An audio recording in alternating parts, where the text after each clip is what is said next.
أعوذ بالله من الشيطان الرجيم. بسم الله الرحمن الرحيم. الرحمن علم القرآن خلق الإنسان علمه البيان. الشمس والقمر بحسبان والنجم والشجر يسجدان والسماء رفعها ووضع الميزان ألا تطغوا في الميزان وأقيموا الوزن بالقسط ولا تخسروا الميزان والأرض وضعها للأنام فيها فاكهة والنخل ذات الأكمام والحب ذو العصف والريحان. فبأي آلاء ربكما تكذبان؟ خلق الإنسان من صلصال كالفخار وخلق الجان من مارج من نار. فبأي آلاء ربكما تكذبان؟ رب المشرقين ورب المغربين. فبأي آلاء ربكما تكذبان؟ مرج البحرين يلتقيان بينهما برزخ لا يبغيان. فبأي آلاء ربكما تكذبان؟ يخرج منهما اللؤلؤ والمرجان. فبأي آلاء ربكما تكذبان؟ وله الجوار المنشآت في البحر كالأعلام. فبأي آلاء ربكما تكذبان؟ كل من عليها فان ويبقى وجه ربك ذو الجلال والإكرام. فبأي آلاء ربكما تكذبان؟ يسأله من في السماوات والأرض كل يوم هو في شأن. فبأي آلاء ربكما تكذبان؟ سنفرغ لكم أيها الثقلان. فبأي آلاء ربكما تكذبان؟ يا معشر الجن والإنس إن استطعتم أن تنفذوا من أقطار السماوات والأرض فانفذوا لا تنفذون إلا بسلطان. فبأي آلاء ربكما تكذبان؟ يرسل عليكما شواظ من نار ونحاس فلا تنتصران. فبأي آلاء ربكما تكذبان؟ فإذا انشقت السماء فكانت وردة كالدهان. فبأي آلاء ربكما تكذبان فيومئذ لا يسأل عن ذنبه إنس ولا جان فبأي آلاء ربكما تكذبان يعرف المجرمون بسيماهم فيؤخذ بالنواصي والأقدام فبأي آلاء ربكما تكذبان هذه جهنم التي يكذب بها المجرمون يطوفون بينها وبين حميم آن فبأي آلاء ربكما تكذبان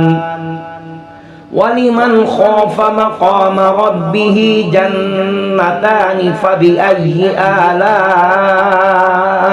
ربكما تكذبان ذواتا أفنان فبأي آلاء ربكما تكذبان فيهما عينان تجريان فبأي آلاء ربكما تكذبان فيهما من كل فاكهة زوجان فبأي آلاء ربكما تكذبان متكئين على فرش بطائنها من استبرق وجنى الجنتين دان فبأي آلاء ربكما تكذبان فيهن قاصرات الطرف لم يطمثهن إنس قبلهم ولا جان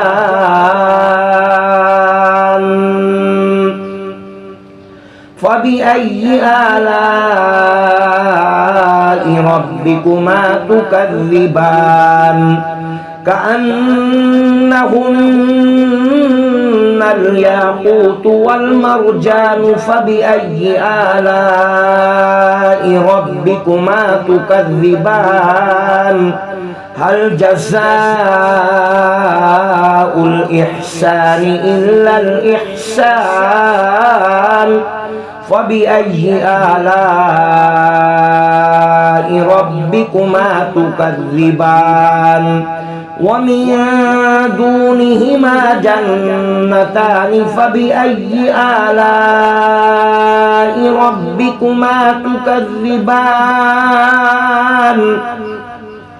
مدهامتان فبأي آلاء ربكما تكذبان فيهما عينان نضاختان فبأي آلاء ربكما تكذبان فيهما فاكهة ونخل ورمان فبأي آلاء ربكما تكذبان فيهن خيرات حسان فبأي آلاء ربكما تكذبان حور مقصورات في الخيام فبأي آلاء ربكما تكذبان لم يطمثهن إنس قبلهم ولا جان فبأي آلاء ربكما تكذبان متكئين على رفرف خضر وعبقري حسان فبأي آلاء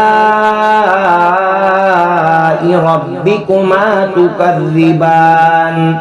تبارك اسم ربك ذي الجلال والإكرام بسم الله الرحمن الرحيم ياسين والقرآن الحكيم إنك لمن المرسلين على صراط مستقيم تنزيل العزيز الرحيم لتنذر قوما ما أنذر آباؤهم فهم غافلون لقد حق القول على أكثرهم فهم لا يؤمنون إنا جعلنا في أعناقهم أغلالا فهي إلى الأذقان فهم مقمحون وجعلنا من بين أيديهم سدا ومن خلفهم سدا فأغشيناهم فهم لا يبصرون وسواء عليهم أأنذرتهم أم لم تنذرهم لا يؤمنون إنما تنذر من اتبع الذكر وخشي الرحمن بالغيب فبشره بمغفرة وأجر كريم إنا نحن نحيي الموتى ونكتب ما قدموا وآثارهم وكل شيء أحصيناه في إمام مبين واضرب لهم مثلا أصحاب القرية إذ جاءها المرسلون إذ أرسلنا إليهم اثنين فكذبوهما فعززنا بثالث فقالوا إنا إليكم مرسلون قالوا ما أنتم إلا بشر مثلنا وما أنزل الرحمن من شيء إن أنتم إلا تكذبون قالوا ربنا يعلم إنا إليكم لمرسلون وما علينا إلا البلاغ المبين قالوا إنا تطيرنا بكم لئن لم تنتهوا لنرجمنكم وليمسنكم منا عذاب أليم قالوا طائركم معكم أئن ذكرتم بل أنتم قوم مسرفون وجاء من أقصى المدينة رجل يسعى قال يا قوم اتبعوا المرسلين اتبعوا من لا يسألكم أجرا وهم مهتدون وما لي لا أعبد الذي فطرني وإليه ترجعون أأتخذ من دونه آلهة إن يردني الرحمن بضر لا تغني عني شفاعتهم شيئا ولا ينقذون إني إذا لفي ضلال مبين إني آمنت آمنت بربكم فاسمعون قيل ادخل الجنة قال يا ليت قومي يعلمون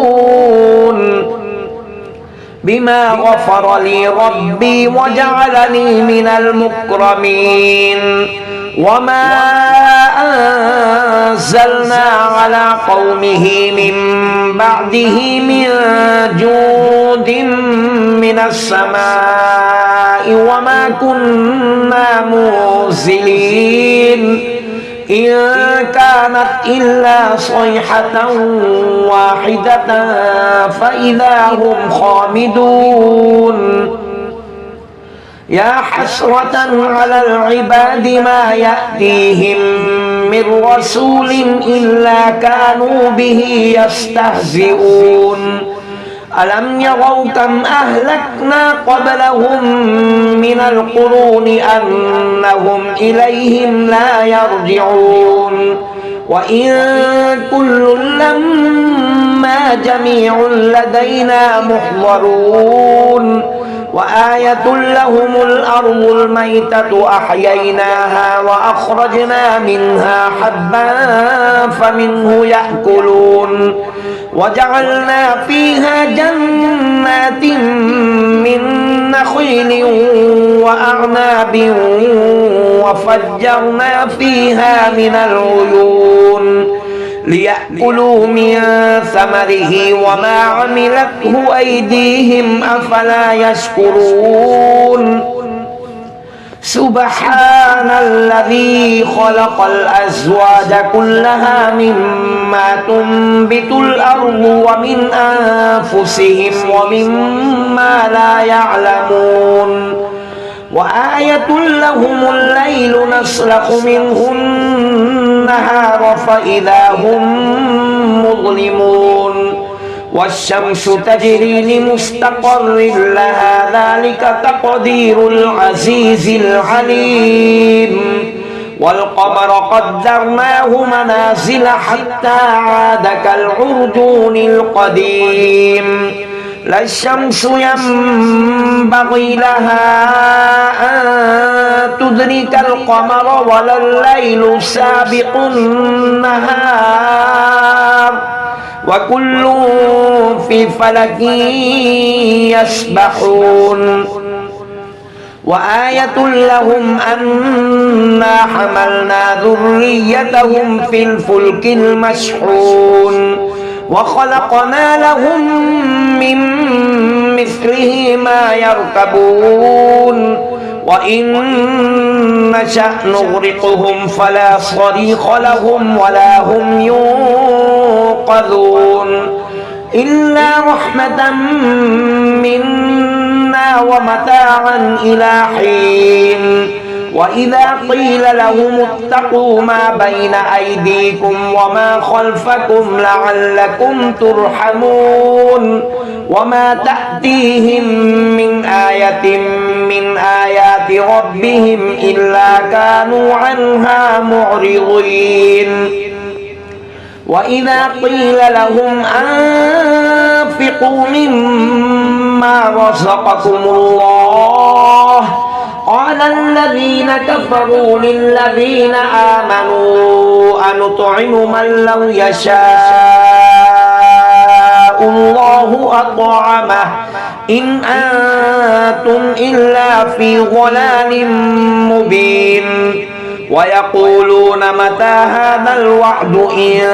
كنتم صادقين ما ينظرون إلا صيحة واحدة تأخذهم وهم يخصمون فلا يستطيعون توصية ولا إلى أهلهم يرجعون ونفخ في الصور فإذا هم من الأجداث إلى ربهم ينسلون قالوا يا ويلنا من بعثنا من مرقدنا هذا ما وعد الرحمن وصدق المرسلون إن كانت إلا صيحة واحدة فإذا هم جميع لدينا محضرون فاليوم لا تظلم نفس شيئا ولا تجزون إلا ما كنتم تعملون إن أصحاب الجنة اليوم في شغل فاكهون هم وأزواجهم في ظلال على الأرائك متكئون لهم فيها فاكهة ولهم ما يدعون سلام قولا من رب رحيم وامتازوا اليوم أيها المجرمون ألم أعهد إليكم يا بني آدم ألا تعبدوا الشيطان إنه لكم عدو مبين وأن اعبدوني هذا صراط مستقيم ولقد أضل منكم جبلا كثيرا أفلم تكونوا تعقلون هذه جهنم التي كنتم توعدون اصلوها اليوم بما كنتم تكفرون اليوم نختم على أفواههم وتكلمنا أيديهم وتشهد أرجلهم بما كانوا يكسبون ولو نشاء لطمسنا على أعينهم فاستبقوا الصراط فأنى يبصرون ولو نشاء لمسخناهم على مكانتهم فما استطاعوا مضيا ولا يرجعون ومن نعمره ننكسه في الخلق أفلا يعقلون وما علمناه الشعر وما ينبغي له إن هو إلا ذكر وقرآن مبين لينذر من كان حيا ويحق القول على الكافرين أولم يروا أنا خلقنا لهم مما عملت أيدينا أنعاما فهم لها مالكون وذللناها لهم فمنها ركوبهم ومنها يأكلون ولهم فيها منافع ومشارب أفلا يشكرون واتخذوا من دون الله آلهة لعلهم ينصرون لا يستطيعون نصرهم وهم لهم جند محضرون فلا يحزنك قولهم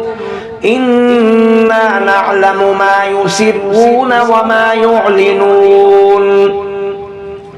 أولم يرى الإنسان أنا خلقناه من نطفة فإذا هو خصيم مبين وضرب لنا مثلا ونسي خلقه قال من يحيي العظام وهي رميم قل يحييها الذي أنشأها أول مرة وهو بكل خلق عليم الذي جعل لكم من الشجر الأخضر نارا فإذا أنتم منه توقدون أوليس الذي خلق السماوات والأرض بقادر على أن يخلق مثلهم